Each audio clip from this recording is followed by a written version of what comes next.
Merci de faire confiance au journal de la ville, mesdames et messieurs. Voici le sommaire. Après le remaniement du gouvernement Samalou Condé II, l'heure est à la remise et reprise dans différents ministères. C'est mardi 28 mars 2023 au ministère de la Justice. Par exemple, le vice-ministre sortant Amato Bayubasire a laissé la place au nouveau vice-ministre de la Justice entrant Tade Mamboulaou Mbemba. Et c'est dans une ambiance sereine. C'est tout pour le sommaire. Mesdames et messieurs, encore une fois, bienvenue dans ce journal.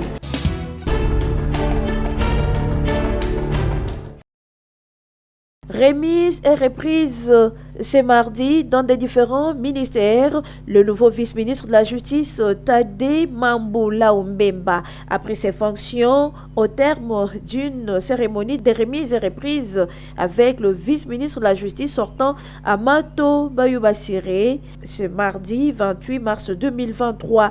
Une cérémonie présidée par le secrétaire général intérimaire à la Justice, Willy Mutombo. Le vice-ministre entrant, Tade Mamboulaou Mbemba, a commencé d'abord par remercier son prédécesseur, Amato Bayubasire, qui l'a précédé à ses postes pour la gestion et la responsabilité de la République qui lui ont été confiés, tout en remerciant également le président de la République, Félix Antoine Tshisekedi Tshilombo, qui lui a fait confiance en les nommant vice-ministre.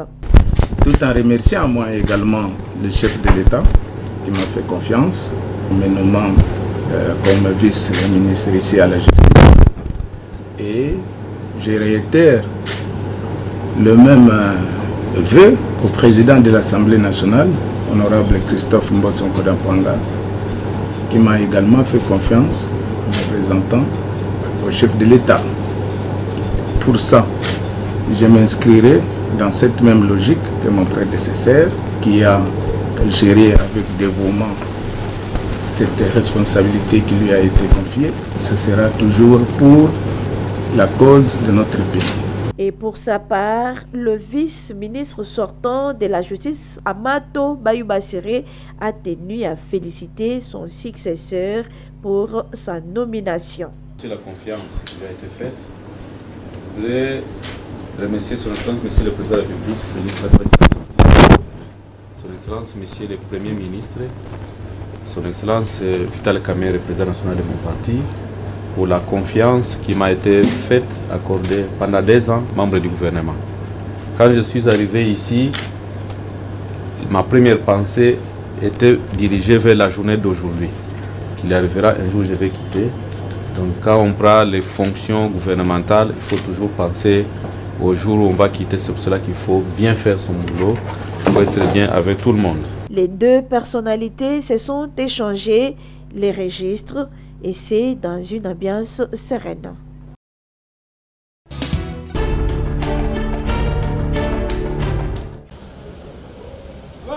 Le ministre de la Communication et Médias, Patrick Mouyaya, a été accueilli chaleureusement ce lundi 27 mars 2023 par son personnel après sa reconduction par le chef de l'État, Félix Antoine Tshisekedi, le vendredi 24 mars dernier.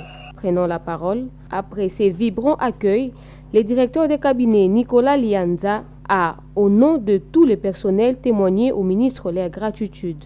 Nous venons d'abord rendre grâce à Dieu, dire merci à Dieu. Voilà pourquoi nous allons clôturer par une prière, mais aussi remercier le président de la République, chef de l'État, son Excellence Félix Antoine Tshisekedi Tshilombo, pour la confiance renouvelée en votre personne.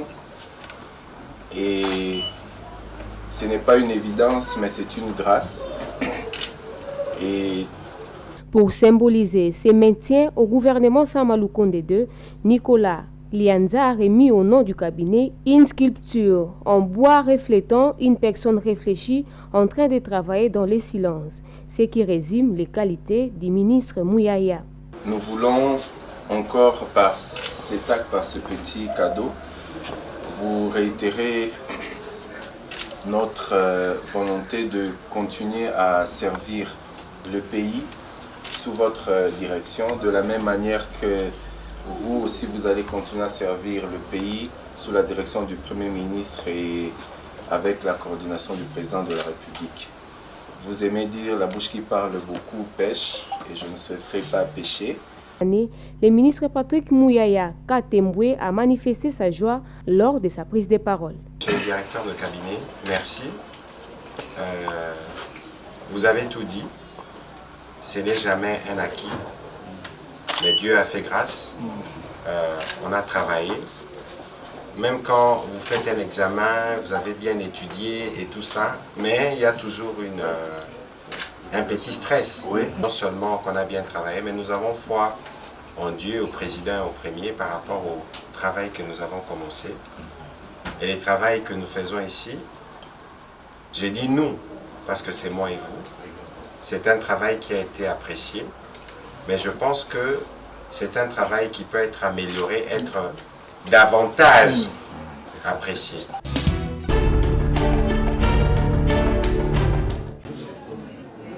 Quelques jours seulement après leur arrivée à Kinshasa, les bébés siamois venus du Grand Bandundu sont décédés ce lundi 27 mars 2023 à la clinique Ngalema.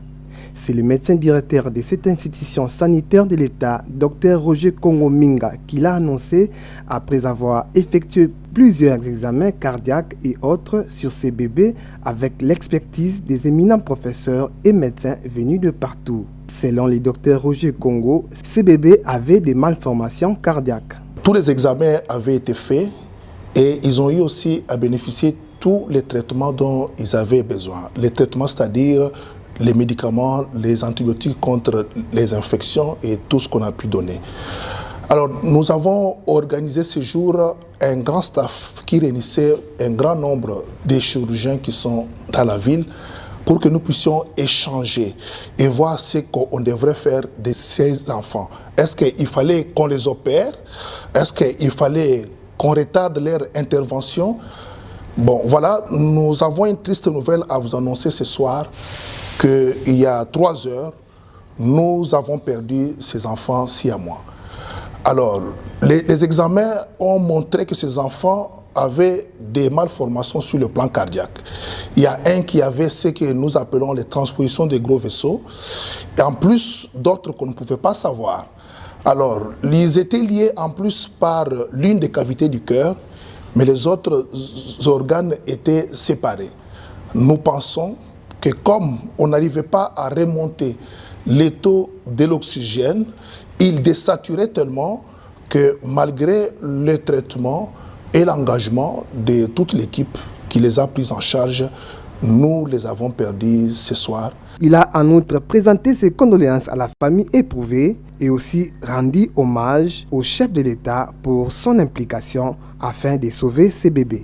Nous profitons de cette occasion pour présenter nos condoléances les plus attristées à tous les membres de la famille et les parents qui sont encore dans nos murs. Nous tenons à remercier le chef de l'État qui a dit dépêcher sa conseillère spéciale, Madame Chantal, ainsi que tous les gouvernements pour leur engagement dans le souci de pouvoir sauver ces enfants siamois.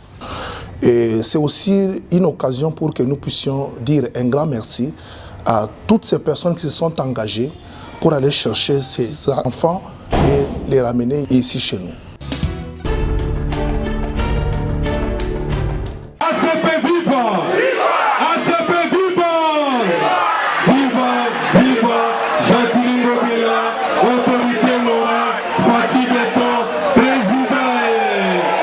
C'est une foule immonde constituée pour la plupart des femmes qui a pris d'assaut le stade municipal de Massina à l'occasion de 1 an d'anniversaire de l'association Force du Nombre qui coïncide avec l'anniversaire de naissance de son président Jean Goyi, appelé affectueusement les Kofi Yachango.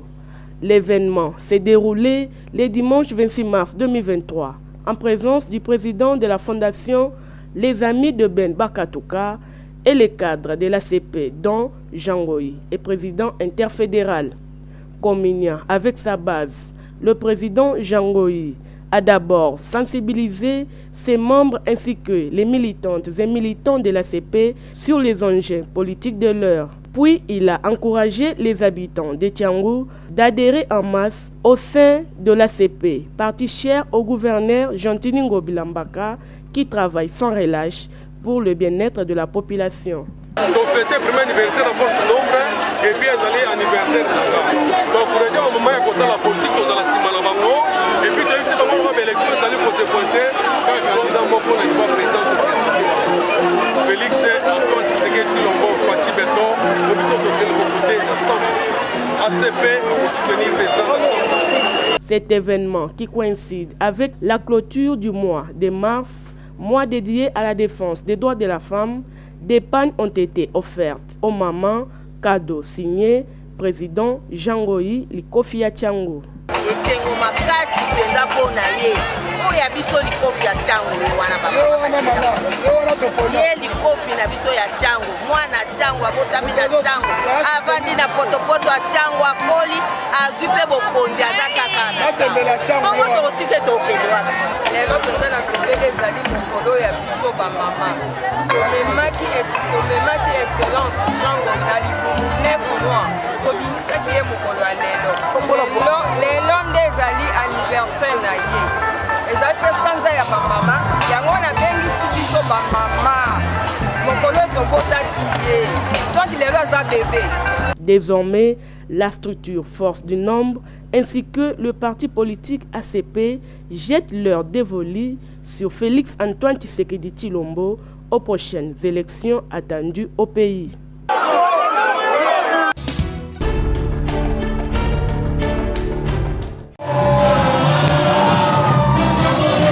C'était sous une pluie dite de bénédiction que Charlie Kanza Ekouchou, président de l'ASBEL qui porte son nom, en appui avec son parti politique AVRP, a communié avec les mamans de son ASBEL ainsi que celles de sa circonscription électorale de Bumbu le dimanche dernier, en marge de la clôture du mois de la femme.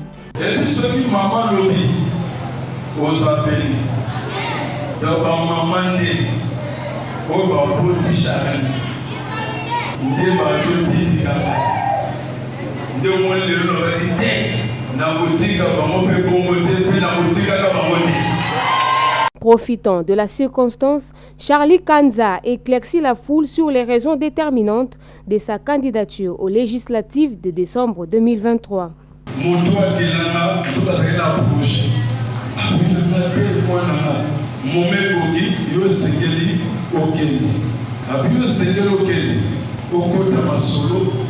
Pour accompagner vision du chef de l'État. Parce que le chef de l'État a un projet qui a un souci pour la commune. Touchés par les gestes posés, les mamans toutes joyeuses ont béni leur fils en ces termes.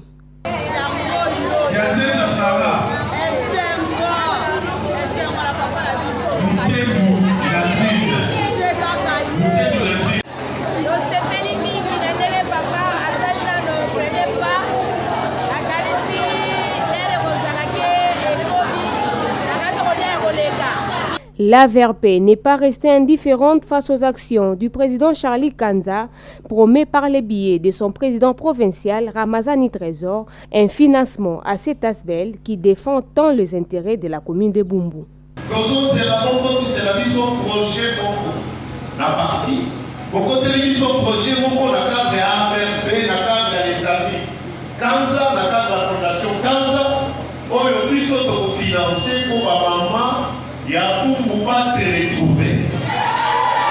Notez que les jours à venir, on ne parlera plus d'un ASBEL, mais plutôt de la Fondation Charlie Kanza.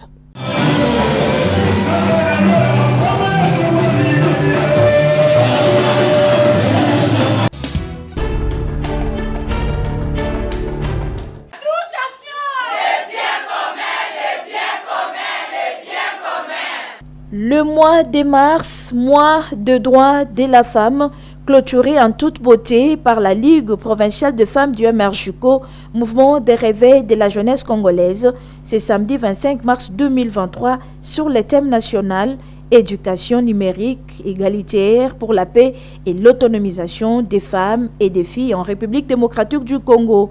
Une occasion pour la Ligue provinciale de femmes du MRJUCO de sensibiliser et conscientiser les femmes à se tenir debout, s'investir dans les numériques, être autonomes, ainsi pour un monde meilleur. Intervenante à la clôture de ces mois, Marie-Louise a appelé les femmes du MRJUCO à braver la peur et à s'intégrer dans la politique et être branchées au numérique. Toutefois, elle reste optimiste que les femmes politiques MRJUCO seront leaders de demain. J'y crois et je pense que ces femmes seront les leaders de demain dans ces pays. Ils vont faire la politique pratique, telle que, on le dit ici, à toute action, le bien commun. Et pour la présidente provinciale de la Ligue de femmes MRJUCO, Rite Paula, il fallait que nous puissions conscientiser la femme MRJUCO, à savoir qu'elle a le potentiel, que la femme puisse s'élever parce qu'en elle, il y a la potentialité. Et cette femme a reçu le message et nous croyons que les années qui viendront, nous aurons vraiment une nouvelle classe politique et en particulier avec les mamans des MRJUCO. Venu communier avec les femmes du parti, le secrétaire général du MRJUCO, Patrick Ekouchumboua, leur a transmis le remerciement et les encouragements du président national du mouvement de réveil de la jeunesse congolaise, Maître John Mbayantita. Mokunzi alobi boye. Na rappelé ba maman rôle na bango munene bazali nango na kati ya société. Na kati ya MRJUCO tozana posa ba mama oyo tozana bango bakoba ba mama oyo bazotonga société. Le mois de la femme s'est clôturé, bien sûr, mais au MRJUCO, les actions politiques des femmes vont continuer pour ainsi amener les femmes aux élections.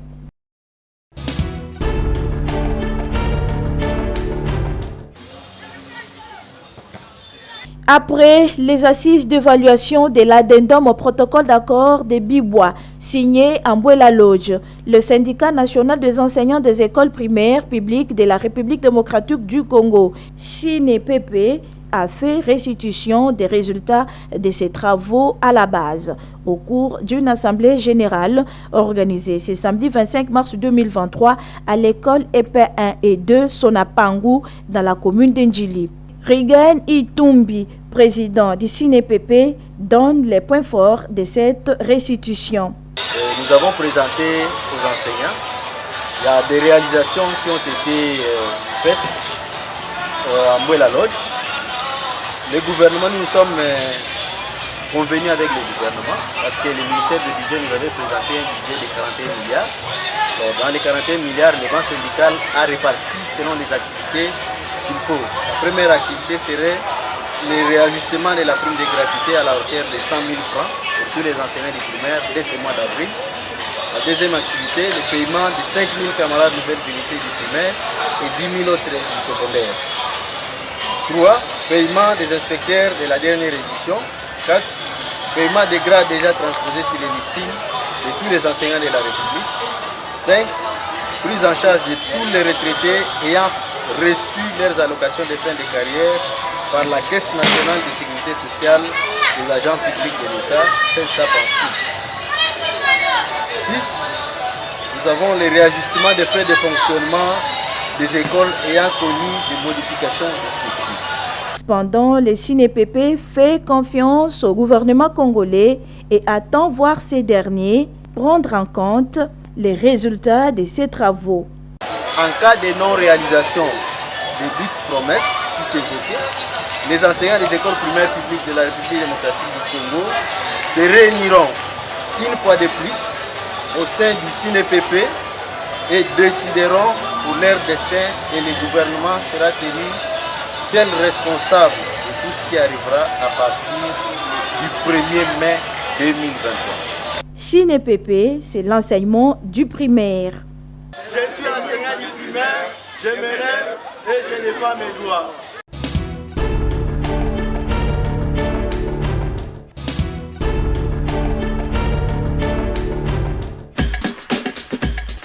Nous sommes arrivés à la fin de ce journal de la ville, mesdames et messieurs.